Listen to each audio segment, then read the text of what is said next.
नंतर पाहूयात पुढची बातमी। बिग बॉस मराठीचं 5वं पर्व सध्या चांगलंच गाजतंय। या शो मध्ये अमरावतीची रॅपर आर्या जाधवनं निक्की तांबोळीच्या कानशिलात मारली आणि त्यानंतर आर्याला बिग बॉसनं बाहेर काढलं। तर बिग बॉस मधून बाहेर पडलेल्या आर्या आपल्या गावी अमरावतीत पोहोचली। यावेळेस आर्याचं जोरदार स्वागत करण्यात आलं। तर सर्वांसोबत सेल्फी आर्यानंही काढली आहे। तर आर्यानं रॅप करत आपली एक झलकही दाखवली आणि रॅली काढून तिचं अमरावतीकरांनी जोरदार स्वागतही केलंय। यावेळेस मी खेळणारी तर पुढच्या वर्षी नक्की पुन्हा बिग बॉस मध्ये जाऊ। तर अमरावती माझी जागा आहे। अमरावतीची लोक ही माझं भरभरून प्रेम करतायत, कौतुक करतायत असं यावेळेस आर्या जाधव हिने प्रतिक्रिया दिली आहे।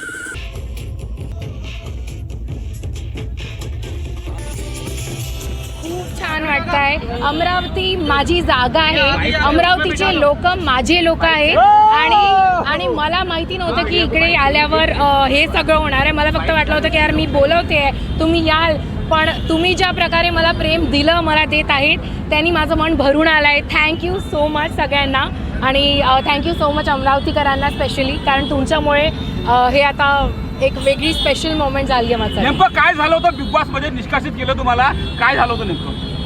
ते सगळ्यांनी बघितलंच आहे। आता मला सध्या प्रेक्षकांना बघायचं, महाराष्ट्राच्या प्रेक्षकांना उत्सुकता लागली, नेमकं काय झालं होतं आतमध्ये? विदर्भाची वाघीण तुमचा राग जो अनावत झाला असता तुम्ही आणखी खेळले असता? नक्कीच खेळले असते, ऑफकोर्स खेळले असते। काय बिग बॉस काय सांगत, संदेश काय देणार बिग बॉसला संदेश हा बघा जरा वाईल्ड कार्ड किंवा पुढच्या वर्षी पण चालेल आपल्याला। आपण